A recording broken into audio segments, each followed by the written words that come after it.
What if everything you've been taught about emotion is a lie? They told you to be kind, to be vulnerable, to lead with your heart. But what has that given you? Disappointment, betrayal, weakness. Now listen carefully, because this is the truth they're too afraid to admit. If you want real power, if you want to control yourself and everyone around you, you must become emotionless. Feel nothing. Control everything. Niccolo Machiavelli understood this before anyone. In his timeless book, The Prince, he doesn't tell you how to be good. He tells you how to win. And here's the first truth. He who seeks to be loved more than feared will come to ruin. People think love makes them strong. It doesn't. Love is fragile. It's conditional. It disappears the moment you stop giving people what they want. Fear, on the other hand, fear stays. Fear controls. You don't need to be liked. You need to be obeyed. Machiavelli never cared about your feelings. He cared about your effectiveness. And to him, emotion was a weapon, one to be used against others, never against yourself. Let me ask you this. How many times have you hesitated because of guilt? How many times have you let someone disrespect you because you didn't want to overreact? How many times have you swallowed your anger, buried your instincts, softened your edge? And what did it cost you? Respect, influence, power. That's what emotion steals from you. Machiavelli writes, "A man who wants to act virtuously in every way necessarily comes to grief among so many who are not virtuous." Translation: if you try to be good in a world that isn't, you will be crushed. You don't live in a fair world. You live in a world of predators and prey. So, pick a side. You want to rule, then numb the heart. He says, a prince must learn how not to be good. Not because you must always be cruel, but because goodness is only useful when it serves your goals, not when it serves your guilt. Your strategy must be cold, objective, calculated. This is what separates rulers from servants. Leaders act, followers react. And what causes reaction? Emotion. People governed by their feelings can be manipulated, provoked, thrown off balance. But the one who feels nothing controls everything. He writes, "It is much safer to be feared than loved if one must choose. Because love is based on what you give. Fear is based on what you could take. People love you when it's easy. They fear you even when they hate you. Fear builds stability, predictability, obedience. Love builds expectation. And expectations always end in disappointment. That's why Machiavelli's advice is brutally clear. Appear kind, appear generous, but never become these things. You must be two people, the illusion and the operator. Everyone sees what you appear to be. Few experience what you really are. And what you really are must be untouchable, detached, controlled, steel underneath the smile, because people are watching, waiting, testing. And when they see emotion, they see a crack in the armor. That's how they get in. They push guilt. They trigger doubt. They use empathy as a weapon. So, what do? You cut it out. You destroy the inner weakness before the world exploits it. Men should be either treated generously or destroyed, because they take revenge for slight injuries. For heavy ones, they cannot. You think showing mercy will make people loyal? Number. It gives them time to regroup, time to resent you, time to come back stronger. But total domination, that ends the story. Your enemy cannot recover if you don't let him breathe. This is what emotionless control looks like. Not anger, not violence. Just clean, decisive, unshakable action. Detach from the outcome. Focus on the power. Empathy is a luxury. Mercy is a strategy. But emotion is a liability. The promise given was a necessity of the past. The word broken is a necessity of the present. Your word is only as good as its usefulness. If a promise made yesterday weakens your position today, break it. Control isn't built on integrity. It's built on leverage. And here's the final warning for now. The people around you, they don't care about your feelings. They care about what you can offer, what you can give, what they can take. And the moment your emotion clouds your vision, they will take everything. So, don't give them the chance. Burn the weakness, silence the guilt, kill the feeling. Let others be ruled by their hearts. You will rule with your mind. This is only the beginning. This is how power begins. emotionless, focused, untouchable. You're not here to feel, you're here to conquer. Before we continue, I want you to do two things. 1. Comment below. Tell me, do you believe emotional control is the key to power? Or do you still think feeling deeply is strength? I read every comment. I want to know who's awake and who's still asleep. 2. Check the pinned comment and video description. My new ebook, Guided by the Greats, A Path to Self-Growth, is now out. This isn't some soft self-help fluff. It's real philosophy, hard truths, and timeless tactics, straight from history's most dangerous minds. If you're ready to transform, start there. Now, back to what you came for. In part 1, you learned the first principle: kill the feeling. In this part, you learn what comes next. Become the mask. Machiavelli didn't just teach rulers how to hold power, he taught them how to wear power, convincingly, invisibly. Because raw control isn't enough, you must disguise it. A prince must be a fox to recognize traps, and a lion to frighten wolves. The lion uses force, the fox uses deception. You need both, but the fox lives longer. Because power that's visible is vulnerable, but power that hides behind a smile, untouchable. This is why you must become the mask. You don't show emotion, you simulate it. You don't act with kindness, you perform it, only when it serves you. The vulgar crowd always is taken by appearances, and the world is composed of the vulgar. Most people don't see truth, they see surfaces. So give them a surface they can't see through, a character they believe. Smile when necessary, laugh on cue, appear generous, appear just, appear calm. But inside, you remain cold, observing, calculating. This is how you build influence without resistance. The world punishes honesty. It rewards illusion. Machiavelli knew, if people see the sword in your hand, they fear you. But if they see an open hand, they follow you. The art is this: carry the sword behind your back and know exactly when to draw it. He writes, "It is not necessary for a prince to have all the good qualities I have enumerated, but it is very necessary to appear to have them." Fake morality is more effective than real morality, because real morality restricts you. Fake morality gives you cover. You appear good, but act in your own interest, always. This is how rulers survive. Let the people believe in your nobility. Meanwhile, remove threats behind closed doors. Let them see virtue. Meanwhile, you negotiate in shadows. This is why being emotionless matters, because emotions expose. They make the mask slip. They reveal doubt, fear, hesitation, attachment. And the moment people see what you really feel, the illusion dies. That's when they stop respecting you. That's when they test you. That's when you bleed. You cannot afford that. The mask must never fall. Control begins in the face, the voice, the stillness. You can be boiling inside, but outside, ice. Remember what he said: everyone sees what you appear to be, few experience what you really are.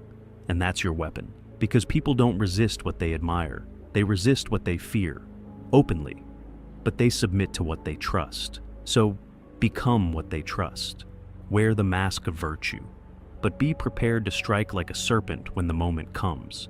And here's the dangerous part. Eventually, you'll forget where the mask ends, and where you begin. Good. That's when you know it's working. You are not faking anymore. You've become the mask. No tells, no slips, no hesitation. You've buried your old self, the one who cared what people thought, the one who felt too much, the one who needed approval. That self is gone. Now you play your role with precision, because the true Machiavellian doesn't seek truth. He uses truth, distorts it, sells it, to get what he wants. Do you understand the power in that? The ability to make people believe you're the good guy while you reshape the world around them? That's more powerful than brute strength. It's what kings do. So, stop playing fair. Let others be honest. Let them cry. Let them confess. You smile, you nod, you act.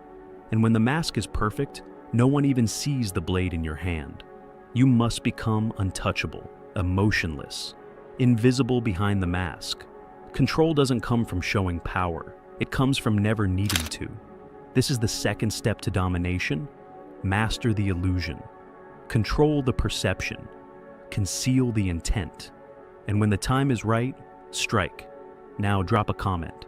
Do you wear the mask, or does the mask wear you? And don't forget, the next chapter of your transformation is in my ebook, Guided by the Greats, A Path to Self-Growth. The link is pinned and in the description. If you want the mindset of Machiavelli, Marcus Aurelius, and Sun Tzu distilled into power you can use now. You want to win, but something inside you still whispers, is this right? That voice, kill it, because guilt is a leash, and those who feel guilt serve those who don't. Niccolo Machiavelli understood this before most ever realized it. In the actions of men, especially of princes, the end justifies the means. Rate it again, not feelings, not intentions, not morals. The end, the result, is all that matters. History doesn't remember kind men. It remembers kings. It remembers those who took action, not those who hesitated. To hesitate is to die. So let's get one thing clear. If you're still clinging to the illusion that being good will protect you, you are prey. People do not respect kindness. They use it. They do not admire fairness. They exploit it. Your compassion is their opportunity. Your mercy is their entrance. Your guilt is their weapon. Machiavelli wrote, "A man who strives after goodness in all his acts is sure to come to ruin, since there are so many men who are not good." So ask yourself, why are you holding yourself to a moral code that no one else is following? Why are you playing by rules that were designed to keep you tame? The truth is brutal, but freeing. Guilt is not a sign of goodness. It's a sign of control. It's been injected into you to stop you from acting in your own interest. Every time you hesitate to make a move that benefits you, ask, whose voice is in my head? Whose approval am I still chasing? The answer is never your own.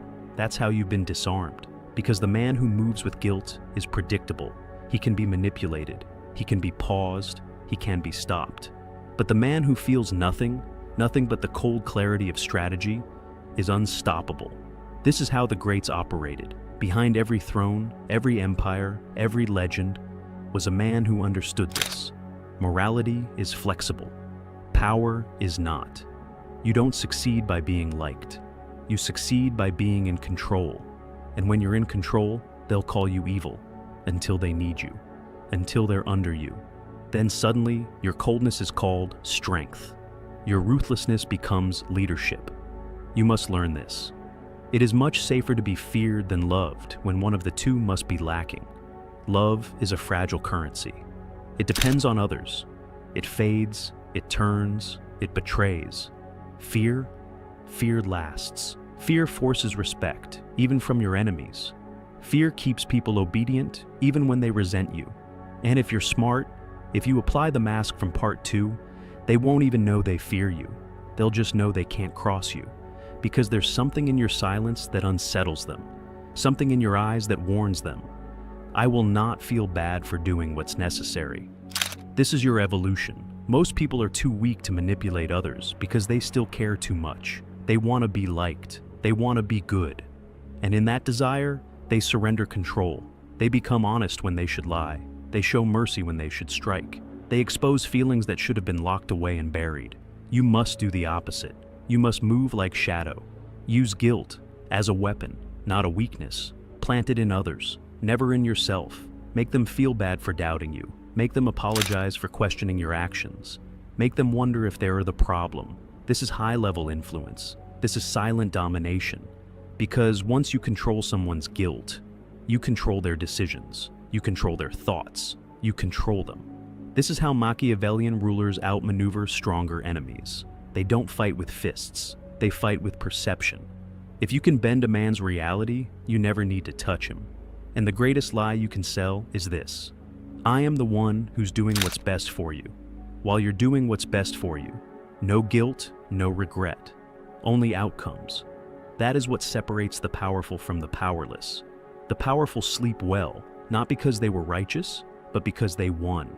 Because they understand what you're now learning. Guilt is not truth. Guilt is a trick. It's time to reject it. You will no longer apologize for being strategic. You will no longer hesitate to do what benefits you. You will no longer feel bad for using truth or lies if the outcome is power. You are not here to be understood. You are here to be obeyed. This is the third transformation. Feel no guilt, play no fair game, win silently, win always. They can't attack what they can't see. They can't destroy what they can't define. Power doesn't always roar. Sometimes it whispers, or doesn't speak at all. Machiavelli said, "A wise man does at once what a fool does at last." The fool announces, brags, posts. He talks before he moves. He leaks his own war plan, then wonders why he was stopped. But the wise man, he moves without sound. He strikes before questions can be asked. And by the time they realize it, it's already over. That's what you're learning now. How to move in silence, how to strike in silence, how to disappear without a trace, and leave behind nothing but results. You think talking proves confidence? It proves nothing. The more you say, the more you give away. And in war, even a sentence can cost everything. Machiavelli warned, never attempt to win by force what can be won by deception. You don't walk into a room demanding respect. You enter unnoticed, and leave as the name they all remember. This is the paradox of power. Be seen as nothing, control everything. You must look harmless, quiet, unimposing. Let them laugh, let them underestimate, let them say you're too cold, too strange, too quiet. Good, that's your shield. Because when they don't expect anything from you, they don't prepare for you. And that gives you the freedom to strike at will. Machiavelli understood this deeply. In The Prince, he writes, "Everyone sees what you appear to be. Few experience what you really are." What are you? You are strategy disguised as stillness. You are fire behind cold eyes. You are the storm inside a calm breeze. Understand this. Loud men start fights. Quiet men finish them. And when you live in silence, you gain two deadly advantages. You can observe everyone. While they're busy talking, you're watching. Their weaknesses, their pride, their tells. You see it all, because silence isn't passive, it's predatory. You can move without resistance. When no one knows your plan, no one can block it. When they don't expect you to rise, they leave the throne unguarded. Machiavelli wasn't obsessed with violence. He was obsessed with control, and silence is control. In silence, you choose what to reveal, what to hide, what to suggest. You speak in fragments. Let them fill in the blanks. Let them project. Let them assume, and then use their assumptions as a weapon. Remember this. A lie believed is stronger than a truth explained. You don't owe explanations. You owe results. They ask, what's he planning? Why did he do that? What's going on in his head? Let them guess. Let them stress. That's psychological warfare. That's dominance without conflict. Even Machiavelli advised rulers to appear virtuous, generous, and kind, even if they were cold, ruthless, and calculating underneath. Why? Because it keeps the enemies asleep until you strike, until you remove them without warning, without noise, without a scene. Victory in silence is the cleanest kind. No arguments, no debates, just consequences. Because by the time they understand your plan, you're already on to the next move. This is how kings rise in plain sight. No drama, no outbursts, just quiet execution. No need to threaten, no need to announce. Because your silence becomes the threat. They start to fear what they don't know about you. That fear is your armor. That fear makes you untouchable. And this is what you must become. A ghost with a goal, a shadow with a strategy. An absence that still commands respect. People want attention. You want control. Let them chase noise. You chase power. Every loud mouth digs their own grave. But you're already writing the future, one silent decision at a time. Because there's nothing more terrifying than a man who moves and says nothing. A man who smiles and means nothing. A man who listens but gives nothing away. That's how you win. Control the silence. Then, when it's time, break it with force. No warning, no build-up. Just a move so precise, so unexpected, they never recover. And you vanish again. This is your fourth transformation. Be unreadable. Be unshakable. Be unseen. Move in silence. Leave no trace. Control without words. You've learned to silence your emotions. You've mastered control over your feelings, your actions, your presence. You've become a shadow that strikes without warning. Now it's time to take the last step. To become more than a player in the game, to become the game itself. Machiavelli understood this better than anyone. In The Prince, he said, "It is better to be feared than loved if you cannot be both." Love is a weakness. Love demands loyalty. Love demands vulnerability. Fear demands respect. Fear demands obedience. Fear keeps your enemies guessing, your allies loyal, and yourself in control. But beware. Fear without control is chaos. Fear without discipline is self-destruction. You must become the master of both, fear and discipline. The man who feels nothing, who suppresses emotion, gains clarity, not numbness. He sees through deception, through chaos, through distractions. He is like a blade, sharp, cold, unyielding. Machiavelli wrote, "A wise ruler ought never to keep faith when by doing so it would be against his interests." You do not bind yourself to the chains of sentimentality. Your allegiance is only to power and results. This is not cruelty. This is survival. This is sovereignty. When you feel nothing, you become immune to manipulation. No praise can inflate you. No insult can deflate you. You are a fortress, impenetrable, untouchable. Now, look inward. Who are you really? Are you the man controlled by every passing emotion? Or are you the man who controls every passing moment? The answer is the difference between a ruler and a subject. Your emotions are tools, not masters. They are flames to be harnessed, not wildfires to consume. To feel nothing does not mean to become a shell. It means to become the ocean, calm on the surface, immense beneath, capable of storms, controlled, powerful storms. You are the ruler of your domain, your mind, your body, your world. You do not break, you do not falter, you do not bow. Because you have learned what Machiavelli knew, the lion cannot protect himself from traps, and the fox cannot defend himself from wolves. One must therefore be a fox to recognize traps, and a lion to frighten wolves. You are both. You are the lion that strikes. You are the fox that disappears. This is the final form, the state of being untouchable, unbreakable, feared, but also respected, because true power is silent, but never weak.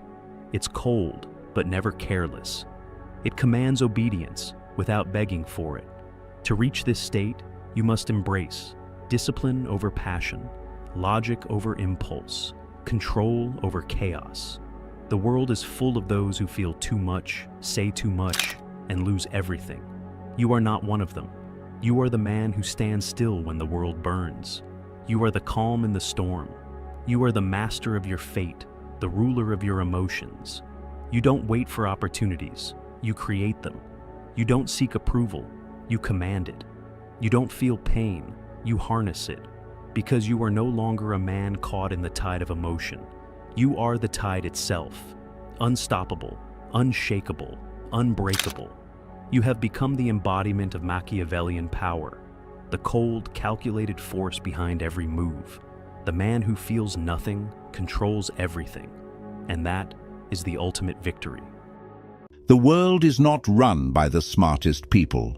It is not run by the kindest, the most talented, or the most hard-working. Look around you.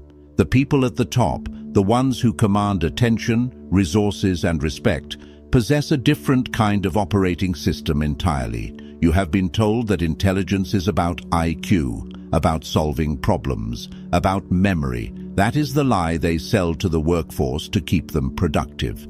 True power utilizes a different form of intellect, dark intelligence. It is the ability to read the hidden currents of human behavior, to understand what is being said in the silence, to detach from the desperate need to be liked, and instead command the reality around you. Most people are sleepwalking through life, reacting to emotions they don't understand, manipulated by forces they cannot see. They are pawns, believing they are players. If you are tired of feeling outmaneuvered, if you feel like you are playing a game where everyone else knows the rules but you, listen closely. We are not here to discuss morality. We are here to discuss survival. Niccolo Machiavelli was not a villain. He was a realist in a world of delusional optimists. He understood that the gap between how we wish people behaved and how they actually behave is where you get destroyed. You have spent your life trying to be good, trying to be transparent, trying to be understood. And what has it gotten you? Betrayal, exhaustion, the feeling of being overlooked while those with less talent rise above you? That ends today. In the next 25 minutes, we are going to download 9 laws of dark intelligence. These are not positive affirmations. These are psychological weapons, tools to dismantle the manipulation around you and construct a fortress of mental autonomy. But a warning, this knowledge is irreversible. Once you see the strings, you can never go back to the puppet show. You will see the lies in your relationships, the power plays at your job, and the weakness in your own reflection. If you are not ready to kill the part of you that needs to be a victim, leave now. For the rest of you, welcome to the desert of the real. Number 1. The law of selective silence. Most people talk to fill the void. They are terrified of silence because in silence they have to face themselves. So they babble, they explain, they overshare. They hand over the blueprint of their mind to anyone who will listen, and in doing so, they become predictable. And if you are predictable, you are masterable. Dark intelligence begins when you stop using words to seek validation and start using them as precision instruments. Machiavelli knew that the one who speaks the least in the room holds the most power. Why? Because information is currency. When you speak, you are spending. When you listen, you are collecting. Think about the last time you felt intimidated by someone. Was it the person screaming and making threats? No, it was the person who sat perfectly still, watching you, saying nothing. That silence creates a vacuum, and human nature abhors a vacuum. When you remain silent, other people's anxiety compels them to fill that space. They start talking. They reveal their intentions. They expose their insecurities. They tell you exactly how to defeat them, all because they couldn't handle the weight of your silence. Stop explaining yourself. Stop defending your actions. Stop offering your opinion before it is extracted from you. Become a black hole of information. Absorb everything. Reflect nothing. When people cannot read your position, they cannot form a strategy against you. They become cautious. They seek your approval. Silence is not just the absence of noise, it is the presence of control. Number 2. The law of strategic amorality. This is where you will feel resistance. You have been conditioned to view every event, every person, and every outcome through a binary lens, good or bad, fair or unfair, right or wrong. This moralizing is a chain around your neck. The Machiavellian mind does not deal in good or bad. It deals in effective or ineffective. When a predator hunts prey, is it evil? No, it is necessary. When a storm destroys a house, is it malicious? No, it is inevitable. You suffer because you project your moral framework onto a chaotic universe. You get angry when someone betrays you because you think they shouldn't have done that. You get depressed when you lose an opportunity because it wasn't fair. Dark intelligence requires you to step outside of this emotional judgment. View reality as a mechanic views an engine. If the car doesn't start, the mechanic doesn't call the engine evil. He finds the broken part and fixes it or replaces it. When someone attacks you, do not waste energy being offended. Offense is for the weak. Instead, analyze. Why did they attack? What do they want? What is their leverage? How do I neutralize this? This is called strategic amorality. It doesn't mean you have no ethics. It means you do not let your ethics blind you to the mechanisms of power. You can be a good person, but you must be a cold strategist first. Because a good person with no power is not virtuous. They are just a victim in waiting. Stop asking, why did they do this to me? And start asking, what does this move allow me to do next? Number 3, the law of controlled vulnerability. There is a misconception that the dark triad personality, the Machiavellian, is a robot, cold, distant, unrelatable. That is the amateur level. That is the person trying to look tough. True dark intelligence understands that humans are emotional creatures. If you appear too perfect, too cold, or too invulnerable, you generate envy. You create enemies who want to see you bleed just to prove you are human. So, you must give them a flaw. This is the law of controlled vulnerability. You deliberately display a small, harmless weakness to disarm those around you. Maybe you admit to being bad with technology. Maybe you share a slightly embarrassing story from your past. Maybe you ask for small, insignificant favors. This triggers the Ben Franklin effect. When people help you or when they see a flaw in you, they lower their guard. They feel superior, or they feel a sense of camaraderie. They think, he's just like me. Excellent. That is exactly where you want them. While they are bonding with your curated flaw, they are blind to your actual strengths. You are managing their perception of you. You are humanizing yourself enough to avoid being a target, but keeping your true core, your true plans, and your true weaknesses locked in a vault they don't even know exists. Never show your throat, but occasionally show a scratch on your arm. It makes them feel safe, and a safe enemy is an easy enemy to outmaneuver. Number 4, the law of the mirror. We live in a world of extreme narcissism. Everyone is obsessed with their own reflection. They are starring in their own movie, and everyone else is just an extra. The mistake you make is trying to be the star in their movie. You try to impress them. You try to show them how smart you are. Stop.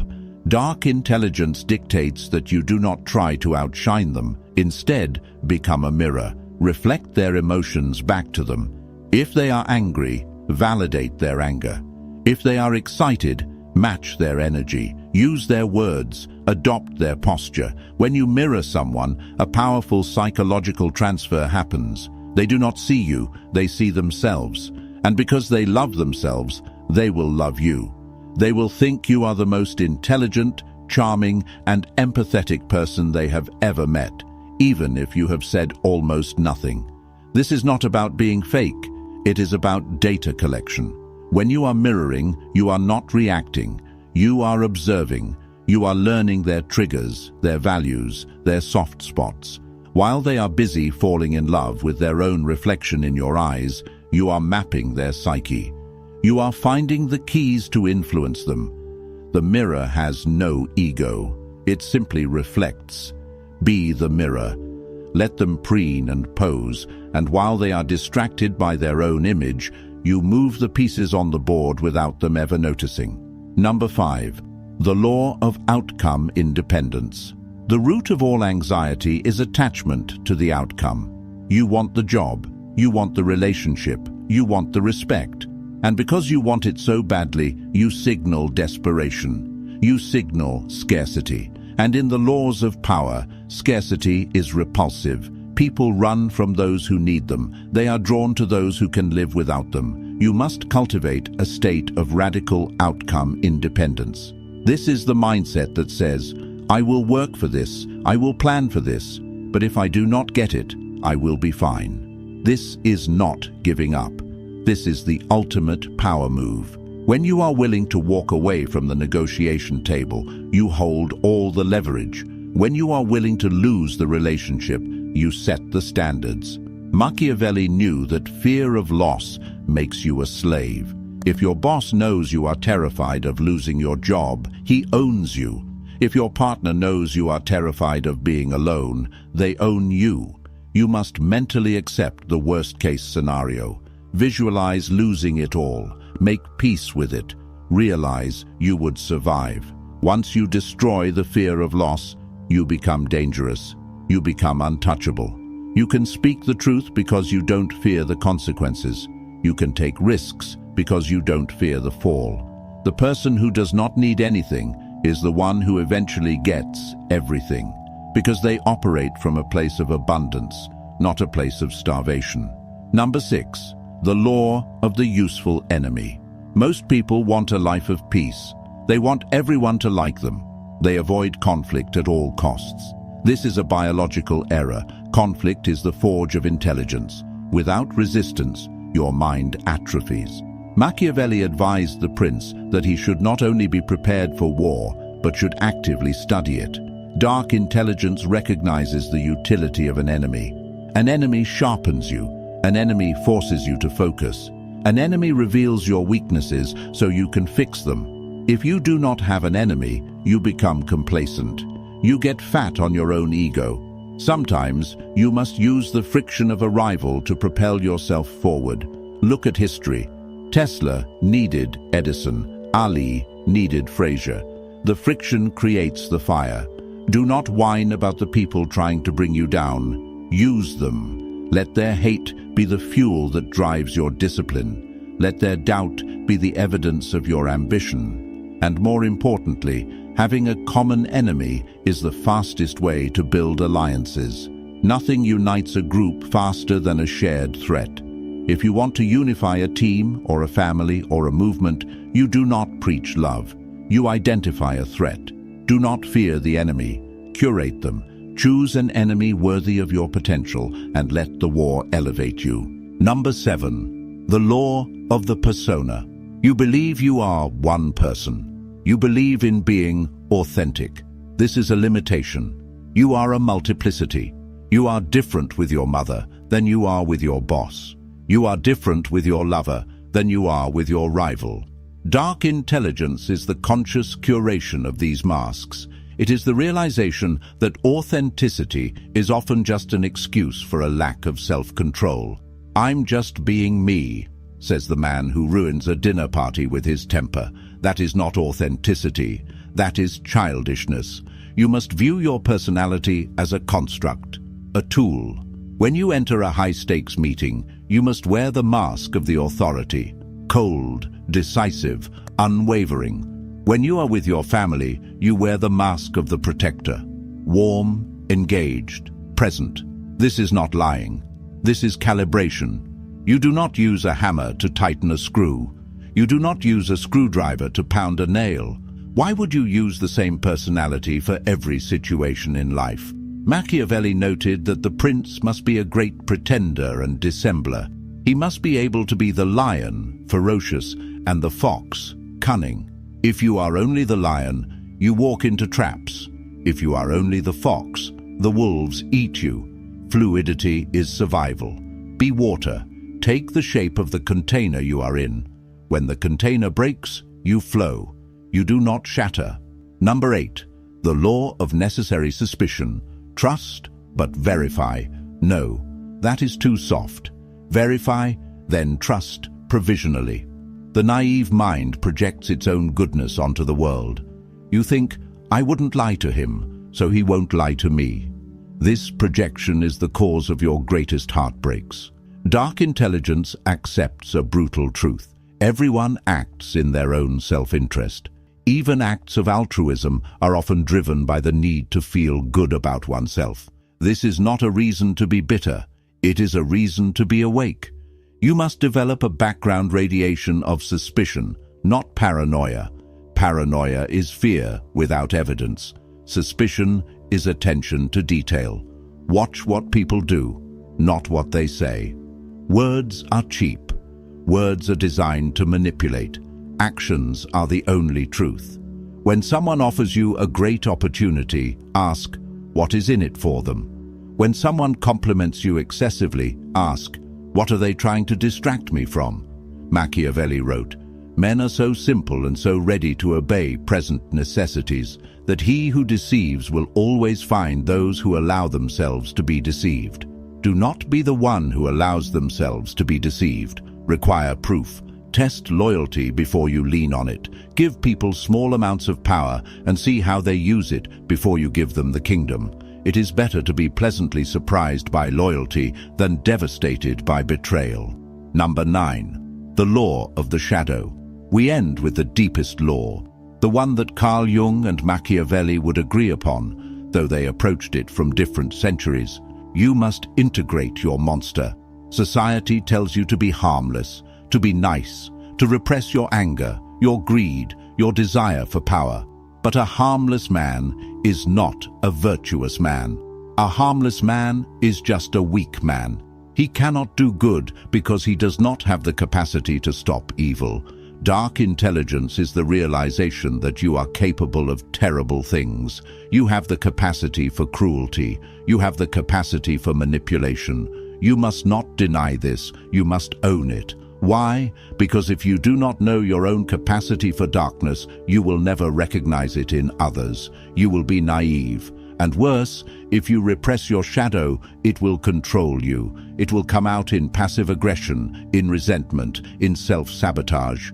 You must bring the monster into the light. You must look at it and say, I see you, I control you. When you know you could destroy someone, but you choose not to, that is virtue. That is controlled power. Machiavelli's ideal leader was not a saint. He was a man who knew how to use bad methods for good ends. You need that edge. You need that darkness in your eyes that tells the world, I am peaceful by choice, not by inability. When you integrate your shadow, you become whole. You stop being afraid of the darkness in the world because you have mastered the darkness in yourself. These 9 laws are not a checklist, they are a filter. From this moment on, you will walk into a room and you will see things differently. You will see the silence that screams. You will see the mirrors people hold up. You will see the lions and the foxes. You are no longer a civilian in the war of the mind. You are a combatant. But with this power comes a burden. The burden of isolation. When you wake up, you realize how many people are still sleeping. You will feel a distance grow between you and your old life. Your old friends may think you have changed. They may say you are colder, quieter. Let them. You are shedding the skin of the victim. You are shedding the need for validation. You are stepping into the realm of the outlier. The question is not whether these laws work. History has proven they do for thousands of years. The question is, do you have the stomach to use them? Most people will watch this video, nod their heads, and go back to being prey, back to complaining, back to hoping the world becomes nice. But you are still here. You are listening to the silence. If you are ready to explore the abyss without blinking, if you are ready to dismantle the weak version of yourself and build something untouchable, then you know what to do. Subscribe, but only if you are willing to handle what comes next. The rabbit hole goes much deeper than this, and we are just getting started. I'll see you in the shadows.